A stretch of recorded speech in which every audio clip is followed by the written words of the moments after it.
돼서 설교를 하기가 훨씬 더 수월합니다. 마음 문이 열려야 은혜를 받거든요. 설교를 귀로만 듣는 게 아니거든요. 우리가 지난 1월부터 기도하고 준비한 우리 건축 헌금 작정하는 일을 다음 주에 하게 됩니다. 그래서 지금까지도 물론 기도했습니다만 그 일을 기도하는 마음으로 한 주간 더 집중할 수 있기를 바라면서 오늘 주신 본문 말씀 속에서 하나님께서 우리가 어떠한 헌금 생활을 원하시는지, 어떠한 헌신과 선행을 원하시는지 바로 알고 기도하시는 가운데, 은혜 가운데 기쁜 마음으로 우리 모두 함께 우리 건축 헌금을 작정하시기 바라는데요. 아시겠지만 우리 아까 장로도 기도하셨습니다만 곧 금방 우리가 내일 모레 교회를 질 건 아닙니다. 그러나 미리 좀 준비하는 마음을 갖기 위해서 1년에 한 번씩 계속 좀 하려고 하고요. 이런 작정하기 전부터 이미 건축 헌금을 드리고 계속 드리고 있습니다. 말씀드리지 않아도 그것도 참 감사한 일입니다. 오늘 본문을 사도 바울이 쓰게 된 이유는 고린도 교회가 믿음 생활을 시작하면서 모교회, 예루살렘 교회죠. 그 교회가 어려움을 당한 소식을 들었습니다. 그래서 이 고린도 교회가 그 예루살렘 교회를 돕기 위해서 오늘 본문에 나온 연보라고 하는 것은 오늘 얘기하면 구제 헌금을 드렸어요. 구제 헌금을. 그래서 구제 헌금을 모아가지고 예루살렘 교회로 보냈습니다. 그런데 바울이 가만 듣자 보니 그런 일을 귀하게 잘 시작했는데 하다가 지금 중지를 했다는 겁니다. 이 고린도 교회가. 그래서 편지를 써가지고 너희들이 중단한 이 연보 구제 헌금 계속하라. 이제 그런 요지의 편지고요. 이제 그러면서 권유하는 중에 일반적인 우리 그리스도인의 선행의 아주 중요한 원리를 본문에서 우리에게 말씀해 주고 있습니다.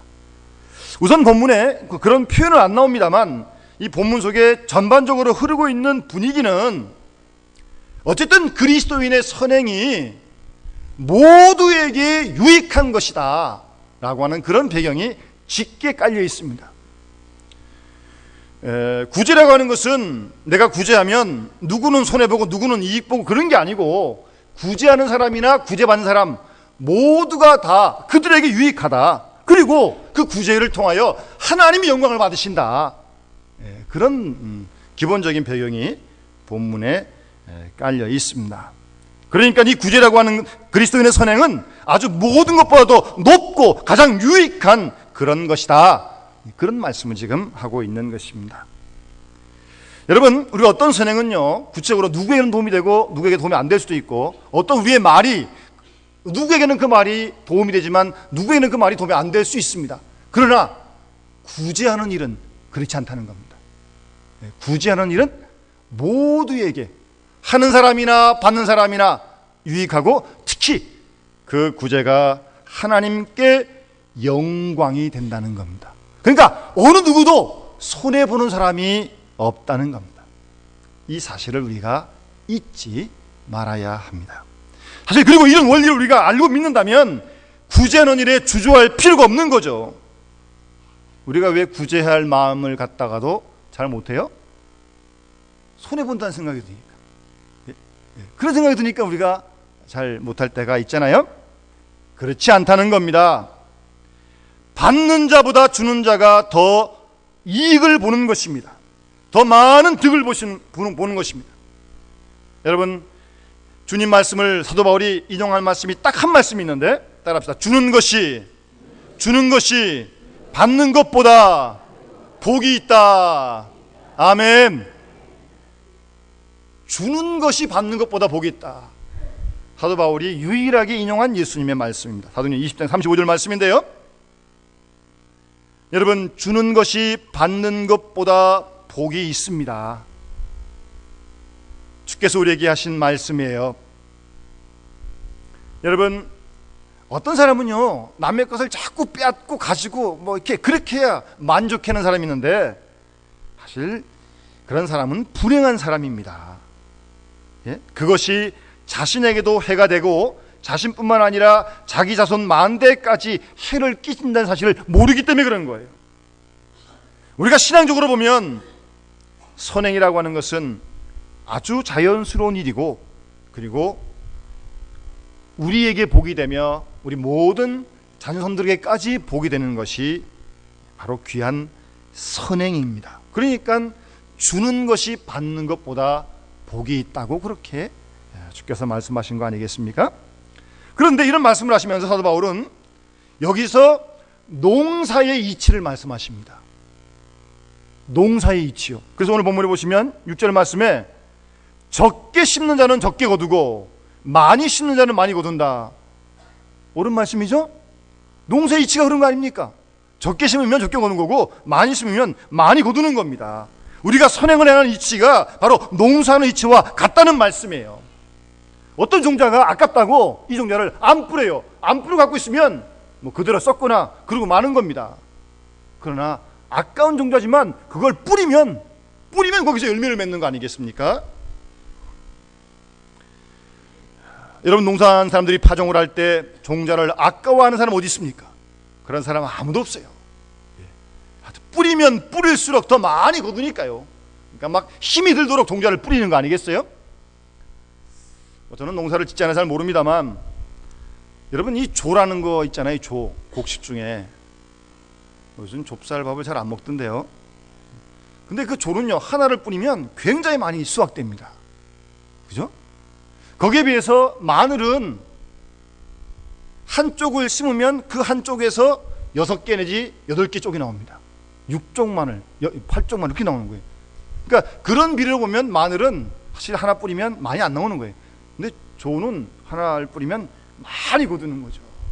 하여튼 그런 것도 그런데 일반적으로 농사도요, 혹시 뭐 고추도 많이 심으면 고추를 많이 거두는 거 아닙니까? 특별한 일이 없는 한. 제가 일전에 중국의 신학교에 강의를 가서 한번 보니까 중국에는 옥수수 밭이 끝이 없습니다. 끝이. 워낙 땅이 또 넓잖아요. 시골 갔었는데 그냥 이 누런 옥수수 떼가 그냥 끝이 보이질 않아요. 그런가 하면 러시아 같은 나라도 땅이 아주 넓은 나라인데 밀농사를 많이 하거든요. 빵을 많이 먹으니까. 하여튼 끝도 없는 그 전체가 다 밀밭이에요. 밀밭. 그렇게 많이 뿌리니까 옥수수도 많이 얻어가지고 먹기도 하고 사료도 주고, 그렇게 많이 밀을 뿌리니까 밀을 얻어가지고 빵도 만들어 먹는 거 아니겠습니까? 적게 심는 자는 적게 거두고요, 많이 심는 사람은 많이 거둔다는 것입니다. 무슨 말씀입니까? 부지런히 좀 더 많이 선행에 힘쓰라는 거예요. 그러면 더 많이 거둘 거라는 말씀이에요. 많이 심으면 많이 거두고요, 적게 심으면 적게 거두는 것입니다. 선행이라고 하는 것이 바로 이런 농사와 같다, 그런 이치다, 그렇게 오늘 본문에서 사도 바울은 말씀하고 있습니다. 그러니까 선행을 하는 데 있어서 인색하고 어렵고 힘들고 뭐 이래저래 좀 어떻게 좀 빠져가지고 좀 안 하려고 하는 그런 마음, 이러한 이치를 몰라서 그래요. 많이 심으면 많이 거둔다는 걸 몰라서 그래요. 그러니까 아깝고 손해보는 것 같고 할 수 있으면 좀 안 하려고 그러고 이제 그렇게 되는 것입니다. 물론 그걸 우리가 선행을 했다고 해서 그것이 그 사람이 나에게 주는 건 아니에요. 여러분, 잠언 11장 24절 25절 말씀 보면요, 흩어 구제하여도 더욱 부하게 되는 일이 있나니 거꾸로 과도히 아껴도 가난하게 될 뿐이니라. 따라합시다. 구제를 좋아하는 자는 풍족하여질 것이요, 남을 윤택하게 하는 자는 윤택하여지리라. 아멘. 하나님 말씀입니다. 하나님 말씀이에요. 흩어 구제여도 부하게 되는 일이 있고요, 과도히 아낀다고 다 부자 되는 거 아닙니다. 가난하게 될 뿐이다. 구제를 좋아하는 자는 풍족하여질 것이요, 남을 윤택하게 하는 자는 윤택하여지리라고 분명히 말씀하시고요, 특별히 잠언 19장 17절에 이런 말씀이 또 있습니다. 따라합시다. 가난한 자를 불쌍히 여기는 것은 여호와께 꾸이는 것이니 그 선행을 갚아주시리라. 아멘. 가난한 사람을 불쌍히 여겨서 그를 도와주고 선행을 행하는 것, 하나님께 꾸어주는 겁니다. 하나님께. 그러니까 선행을 많이 베풀면 하나님께 더 많이 꾸어주는 거예요. 그러니까 하나님이 그거 안 갚아주시겠습니까? 갚아주시죠. 여러분 그렇게 믿습니까? 제 얘기가 아니고요, 하나님 말씀이에요. 하나님 말씀. 그러니까 여러분 뭐 선행을 하고 베풀면서 뭐 내가 누구한테 주는지, 그 사람에게 인사를 하는지, 나에게 언제 보답할지, 뭐 하겠는지 안 하겠는지, 소망이 있는지 그런 생각하지 마세요. 그 사람이 보답하는 거 아니에요. 하나님께 꾸어주니까 하나님이 갚으실 거 아니겠습니까? 하나님이 갚아주시는 겁니다. 하나님 보고 구제하고 하나님 보고 선행하는 것이고 하나님께 헌금을 드리는 것이지 사람에게 드리는 거 아니에요. 사람 보고 하는 거 결코 아니다는 사실을 분명히 말씀하고 있습니다. 이렇게 선행을 행하는 것이 농사의 이치와 같다. 그러니까 적게 심은 자는 적게 거두고 많이 뿌린 자는 많이 거두는 것처럼 어쨌든 많이 부지런히 힘써 하나님 부르실 때까지 하라는 말씀이에요. 그리고 여러분 시편 37편 25절 말씀 보면요, 이런 말씀이 있습니다. 내가 어려서부터 늙기까지 의인이 버림을 당하거나 의인의 자손이 걸식함을 보지 못했다. 그런 말씀이 있습니다. 의인이 버림당하거나 의인의 자손이 걸식함을 보지 못했다는 겁니다. 어려서부터 늙기까지. 여러분 정말 자녀를 위하고 싶습니까? 많이 구제하시고 많이 선행하세요. 하나님이 그 자식, 그 자녀 걸식하게 하지 않습니다. 간혹 신문지상에 보게 되면 큰 재벌 집안이 유산 때문에 자녀 간에 이 아주 법정 투쟁은 물론이고 완전히 적이 되더라고요. 여러분 우리가 보지 않습니까? 불쌍한 사람을 많이 도와주고 구제를 많이 하고 선행을 베풀면요, 그 자녀가 어디 가서 무엇하든지 하늘 아래에서 절대로 굶지 않는다는 말씀입니다. 하나님의 말씀이에요. 부지런히 심읍시다. 자녀를 위해 거둘 테니까요. 예? 걱정하지 마십시오. 하나님께 꾸어드리는 건데 어디 도망가겠습니까? 은행보다 100번 낫습니다. 부지런히 선행하시고 부지런히 구제하시기 바랍니다. 하나님께 저금하는 거예요. 그 자녀를 하나님이 축복하신다고 성경은 우리에게 말씀하고 있고요. 그럴 뿐만 아니라 우리가 선행을 행하면요, 자꾸 우리 마음에 사랑의 마음이 싹 틉니다. 또 그것도 축복이죠. 자꾸 우리의 가슴이 뜨거워져서 누구를 돕지 않고는 견딜 수가 없어요. 제가 우리 어제 서집사님 손녀딸이 돌이라 저녁에 예배를 드리러 갔는데 그 언니가 정한대. 제가 여기 손톱에 한 작년 12월에 차에 찧어가지고 지금 아직도 손톱이 좀 보기 흉하기도 하고 좀, 그래서 제가 이제 반창고를 붙이고 다니는데 아무도 저한테 반창고 누가 붙였냐고, 왜 붙였냐고 묻지 않았는데 정화가 저를 딱 보더니 목사님 손가락이 왜 그래요? 막 정말 그러면 안 되는데 하면서 아주 안타까운 마음으로, 그래서 그래 괜찮아, 이제 조금 지나면 괜찮을 거야. 그런 마음이 드는 거예요. 그 애의 마음이 말이요. 그게 복된 마음 아닙니까? 아주 복된 마음이죠. 우리가 선행을 힘쓰면 하나님 우리 마음 가운데, 가슴 가운데 그런 따뜻한 마음을 주고요, 더 나아가서 선행을 힘쓰면 물질에 대한 욕심으로부터 자유하게 됩니다. 물질이 필요하지만 우리가 물질의 노예가 돼서는 안 되는 거 아니겠어요? 물질이라고 하는 것은 하나님 우리에게 맡겨주신 선물입니다. 그래서 주에 따라 적절하게 써야지 그 물질의 노예가 돼가지고 물질이 끄는 대로 끌려다니고, 그거는 하나님 기뻐하시는 게 아닙니다. 그렇게 우리가 선행을 하고 하나님께 드리면 물질로부터 자유한 마음을 하나님께서 주신다는 사실입니다. 그러면서 우리의 마음과 생각이 점점 사랑의 사람으로, 사랑의 성품으로 바뀌어지는 것이고요, 거기에 머물지 않습니다. 우리가 선행에 힘쓰면 친구가 많아져요. 친구가, 그렇지 않겠습니까? 친구가 많아집니다. 제가 아는 집사님이 상당히 좀 남 모르게 돕는 일 좀 잘하시거든요. 하여튼 이 집사님만 뭐 어디 시장에 나가면 와서 인사하는 사람이 그렇게 많아요. 집사님 고맙습니다. 뭐 하여튼 뭐 반갑습니다. 사람들이 잘 모르죠, 왜 그러는지. 근데 어떻게 알게 모르게 다 그 집사님 손길을 다 도움받은 사람들이에요. 여러분, 사람들은요, 자고로 가난하고 어려운 사람들로부터 인사를 좀 받을 수 있어야 합니다. 예? 뭐 인사받기 위해 그런 건 아니지만 우리가 선행을 행하면 친구가 많아진다니까요. 혹시 친구가 없어 외로우신 분 계세요? 자꾸 베풀어 보십시오. 얼마나 친구가 많아지는지 말입니다.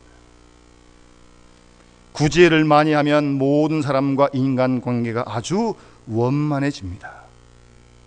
그러니까 나를 도와줄 사람도 많아지는 거죠. 나라고 해서 언제나 도움만 주겠습니까? 나도 도움받을 때가 꼭 필요하고 어려울 때가 있는 거 아니겠어요? 그럴 때가 되면 또 나를 또 도와줄 사람들이 또 많이 생깁니다. 선행을 부지런히 행하면요, 공짜 없습니다. 공짜 없어요. 혹시 좀 외롭고 혹시 고독한 시간이 많으면 한번 자신의 삶도 한번 돌아볼 수 있길 바랍니다. 꼭 맞는다 그럴 수는 없지만 이 장례식 같은 데도 이렇게 문상을 가보면 어떤 집은 뭐 이 집에 별로 문상 온 사람이 없을 것 같은데요, 뭐 문상에 뭐 발길이 막 그냥 끊어지잖아요. 어떤 집은 가보면 야, 이 집은 정말 문상 온 사람이 많은 것 같은데 사람이 없고 썰렁해요, 상갓집이. 꼭 좋은 얘기 아닌데 어쨌든 그 품앗이 한다 그러잖아요. 예, 다 그게 일리가 있는 말입니다. 내가 베풀어야 남도 나를 도와준다는 사실입니다. 내가 어려울 때 나를 도와줄 사람들이 주위에 많아진다는 것입니다. 이렇게 구제가 선행이 얼마나 유력한지 모릅니다. 그리고 선행을 베풀을 때 하나님께서는 신명기 15장에 보게 되면 넉넉히 구워주라는 겁니다. 구워줄 때. 그리고 아끼는 마음을 품지 말래요. 신명기 15장 8절 10절에 보면 줄 때 좀 듬뿍 주라는 겁니다. 저도 어렸을 때 제가 어렸을 만 해도 저녁 때 밥을 이렇게 먹다 보면 좀 먹을 걸 좀 도와달라고 하는 분들이 가끔씩 집에 찾아왔었어요. 요즘은 그런 사람 거의 잘 없는데, 그러면 이제 밥을 먹는데 어머님이 저한테 이제 시켜요. 심부름을 좀 갖다 드리라고 하면 갖다 드리면서 거기서 좀 더 얹어 가지고 좀 갖다 드리라고, 그렇게 해서 제가 심부름 몇 번 한 기억이 나거든요. 좀 더 듬뿍 넉넉히 구워주고 아끼는 마음, 그런 마음 품지 말라는 겁니다. 그리고 신명기 15장 14절에 후히 주라고. 오늘 7절 말씀도 보시면 그 마음에 정한 대로 할 것이요 라고 말씀하고 있습니다. 하나님께서, 성령께서 우리 마음에 가르쳐 주십니다. 얼마를 내어라, 얼마를 주어라, 얼마를 좀 베풀어라. 그 정한 마음대로 하라는 겁니다. 사람 마음이 이상해가지고요, 딱 그런 마음이 딱 하나님 주셨는데 하룻밤 자고 나면 이게 줄어들어요. 이거 조금 너무 많은 것 같은데 좀 적고, 하룻밤 더 자고 나면 더 줄어요. 또 뭐 이래저래 쓸 것도 많은데. 그러지 마시고 기도하고 그랬을 때 그 마음에 정한 대로 하라고, 그렇게 말씀합니다. 그렇게 하면요, 8절 말씀 보십시오. 모든 착한 일에 넘치게 하게 하려 하십니다. 하나님께서 그렇게 주시겠다고 말씀하고 있습니다. 넘치게 하려 하십니다. 사실 저는 아직도 그런 감격과 감동을 잊지 않는데요, 우리가 2003년도 이 본당과 외벽을 리모델링 할 때 사실 그때 총 예산이 거의 1년 예산 맘먹었습니다. 그 단기간 공사하면서 그런 예산 세우지도 않았었는데 1년 예산만큼의 그 많은 예산 우리가 다 함께 힘을 모아 드리고 빚지지 않지 않습니까? 예? 우리 교회 예산만 예산을 가지고 이 전체를 리모델링할 수 있다는 게, 이건 정말 하나님의 역사가 아니고는 감당할 수가 없는 일입니다. 넘치게 하게 하려 하십니다라고 분명히 말씀하십니다. 하나님께서 그렇게 주시겠다는 말씀입니다. 그러니까 하나님께 예물을 드리고 선행을 하고 구제를 베푸는 일, 우리가 욕심으로부터, 인색한 마음으로부터 자유해야 합니다. 자유하는 그런 마음을 가지고, 감사하는 마음을 가지고 하나님께 우리가 드릴 수 있어야 하고 선행을 베풀 수 있어야 한다는 말씀입니다. 기쁜 마음으로요, 행복한 마음으로요. 그래서 탈무드에 보면 이런 이야기가 있습니다. 선행에 대한 보상은 또다시 선행을 할 수 있는 기회를 주시는 것이다, 그런 말이 있습니다. 선행을 할 수 있는 기회를 주시는 것이 선행에 대한 보상이에요. 여러분, 그런 신앙의 깊은 비밀을 깨달으시기 바랍니다. 선행을 하니까 하나님께서 또 다른 선행을 할 수 있는 기회를 주십니다. 얼마나 감사합니까? 그런 기회를 주시니 말입니다. 그런데 그런 선행의 기회를 선용하지 않으면 하나님께서 이 사람 더 이상 기회를 주면 안 되겠다, 하나님께서 그런 기회를 막으실 것입니다. 기쁜 마음으로, 그리고 감사하는 마음으로 우리가 모든 일들이 드려지고 선행을 행해야 될 것입니다. 그렇게 선행을 하면 일단 받는 사람이 부족한 부분이 채워질 것이고요, 그 다음에 그 일 때문에 그 사람의 믿음이 자라게 된다는 거예요. 저 사람이 나하고 아무런 이해관계 없는데 하나님의 사랑으로 나에게 이렇게 도와주는구나, 또 내가 필요하다고 기도했더니 하나님이 채우시는구나 라는 걸 경험하면서 받는 사람도 믿음이 자란다는 거예요. 여러분, 이 얼마나 큰 축복입니까? 거기에 머물겠어요? 그런 일을 통해서 하나님께 영광을 돌릴 것이고요, 또 받은 그 사람이 가만히 있겠습니까?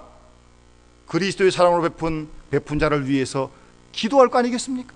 우리가 선교지에 선교를 보냈는데 선교사님들이 고맙지만 하나님께 영광 올리지만 가만히 계시겠어요? 우리 교회를 위해 기도할 줄로 믿습니다. 우리도 보내놓고 선행을 하고 가만히 있으면 되겠어요? 우리도 그를 위해 또 기도해야죠. 또 기도해야죠. 이러한 많은 일들이 일어나면서 이 선행과 구제를 통해서 우리 모두가 그리스도의 한 몸임을 우리가 확인하게 되는 것입니다. 사랑하는 여러분, 오늘 본문에 주님께서 말씀하십니다. 마음에 정한 대로 할 것이고요, 인색함으로나 억지로 내지 말라고 말씀하십니다. 하나님은 무슨 만몬신이 아닙니다. 하나님은 즐겨내는 자를, 얼마 내든지 간에 그가 기도하고 마음에 주신 대로 즐겨내는 자를 사랑하신다고 오늘 본문 7절에 분명히 말씀하십니다. 사도 바울은 오늘 본문을 마지막 결론 지으면서 마지막 15절 말씀에 말할 수 없는 그의 은사를 인하여 하나님께 감사한다, 그렇게 말씀하고 있습니다. 말할 수 없는 하나님의 은사를 인하여 구제를 할 수 있다는 것도, 하나님께 임무를 드릴 수 있다는 것도 은사요, 또 믿음 안에서 그런 도움을 받는 것도 은사요. 이 모든 것이 다 하나님의 은혜요, 은사요, 선물이란 말입니다. 말로 다 할 수 없는 그의 하나님의 은사를 인하여 내가 하나님께 감사한다, 그렇게 오늘 사도 바울은 결론 짓고 있습니다. 작게는 우리가 다음 주 있을 그 일과 또 앞으로의 남은 여생을 살아가면서 그리스도의 사랑을, 선행을 베풀고 구제하는 일에 우리가 오늘 이 말씀을 기억하면서 더 많이 뿌립시다. 주께서 많이 거두게 해줄 줄로 분명히 믿습니다. 그런 일에 더 부유한 자가 되는 귀한 축복이 함께 하시기를 주의 이름으로 축원합니다. 우리 찬송 같이 부릅시다. 353장